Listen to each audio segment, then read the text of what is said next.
Dear students, good morning. We are going to discuss the last subtopic of topic reaction in solution, molality. Molality is the number of moles of solute in 1 kg of solvent. 1 kg solvent में number of moles solute के जो present होते हैं उन्हीं number of moles को solute की molality बोलते हैं. Okay students, now molality is denoted by small m से डिनोट करते हैं. मोलैलिटी दोनों लगभग प्रोनाउंसिएशन एक जैसा है, बट यहाँ पे मोलैलिटी MOLALITY. मोलैलिटी का क्या होता है? MOLARITY. डिफरेंस समझ में आया students? Molality denoted by capital M, molality denoted by small m. Okay dear, now definition is, it is defined as the number of moles of solute in 1 kg of solvent. Okay, it is calculated as molality equal to number of moles of solute upon mass of solvent in kg. You know well, number of moles equal to mass of solute upon molar mass of solute. Okay dear, therefore the final formula of molality is mass of solute upon molar mass of solute upon mass of solvent in kg. Okay, now it is expressed in mole per kg or small m. तो आप समझ गए होंगे molality क्या होता है. Okay, now problem related to the molality. It is most important problem under the topic of molality से related most important आपका ये प्रॉब्लम है.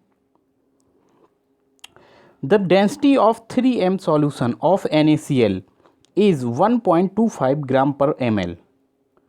Calculate molality of the solution. Problem में डेंसिटी दिया है सॉल्यूशन का, और सॉल्यूशन किसका है? NaCl का. कितना? 3m.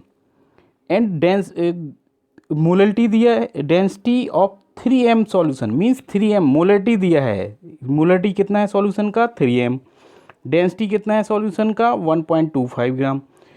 Now solution given quantities क्या क्या हैं इसमें, इस प्रॉब्लम में? तो मोलैलिटी कितना है? 3m है, 3m पर लीटर.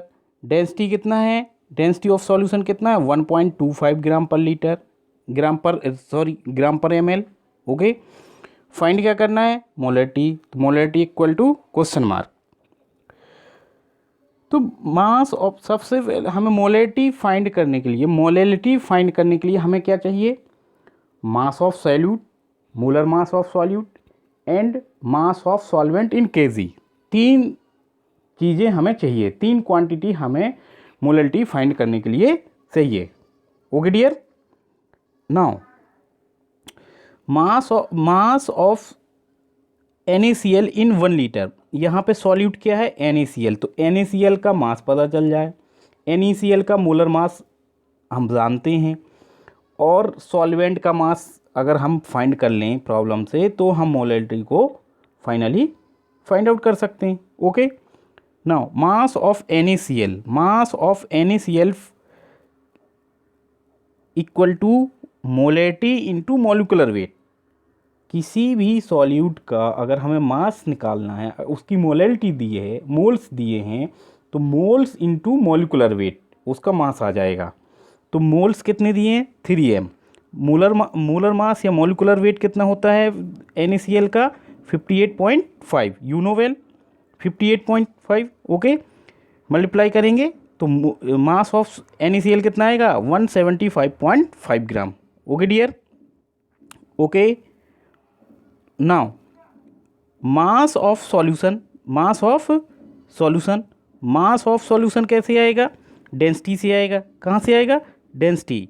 डेंसिटी सॉल्यूशन का कितना दिया है? 1.25 ग्राम, 1.25 ग्राम, 1.25 ग्राम ये दिया। तो 1.25 ग्राम पर ml, 1 ml में आपका सॉल्यूशन का मास कितना है? 1.25 ग्राम। देयरफॉर 1 लीटर में तो 1.25 इंटू 1000, तो मास ऑफ सॉल्यूशन कितना आ जाएगा? 1250 gram. Solution means solute plus solvent, solute plus solvent. Solution means क्या होता है? Solute plus solvent. Okay dear, now mass of solvent कैसे निकलेगा? Solvent here, solvent water, here solvent क्या है? वाटर है। तो mass of water equal to mass of solution minus mass of solute. Okay, now mass of solution कितना आया था हमारा? 1250, 1250 माइनस मास ऑफ सॉल्यूट कितना आया था? 175.5। ओके, तो 1250 माइनस 175.5, देन वी गेट 1074.5 ग्राम या 1.074 kg, 1.074 kg। ओके, नाउ हमने आपको बताया था कि मोलैलिटी को फाइंड आउट करने के लिए हमें 3 चीज़ें पता होनी चाहिए। First is one, mass of solute कितना है? 175.5। मास ऑफ सॉल्वेंट कितना है? 1.074 kg। Okay, now molality is equal to mass of solute upon mass of molar mass upon mass of solvent. Molar mass of solute कितना है? 170.5 upon molar mass कितना है NaCl का? 58.5 upon solvent का मास कितना find out किया था हमने? 1.0745। ओके, जब कैलकुलेट करेंगे तो कितना आएगा?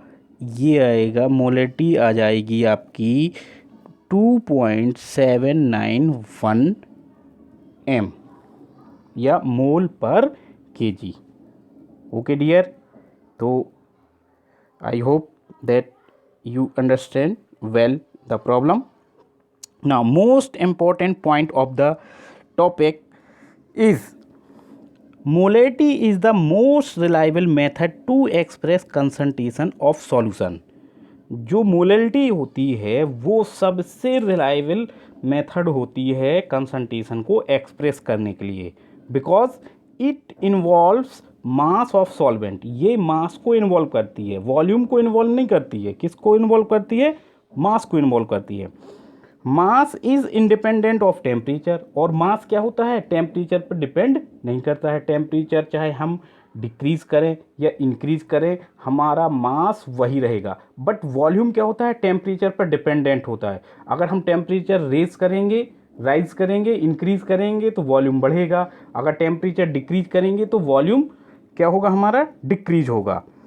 तो अगर ऐसा होगा तो फिर हमारा जो कंसंट्रेशन होगी, अगर वॉल्यूम की रिलेटेड लेते हैं तो कंसंट्रेशन क्या होगी? हमारी टेम्परेचर के साथ वेरी करेगी। But here in the case of molality volume है ही नहीं है, वॉल्यूम को हम कंसीडर नहीं कर रहे हैं। हम किसको कंसीडर कर रहे हैं? मास को। Therefore molality is not changed with change in temperature.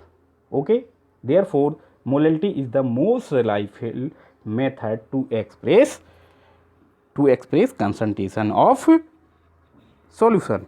Okay dear, तो with the molarity the chapter number 1 of the chemistry is finished here, and we will start chapter number 2, structure of atom. Okay dear, okay, thank you.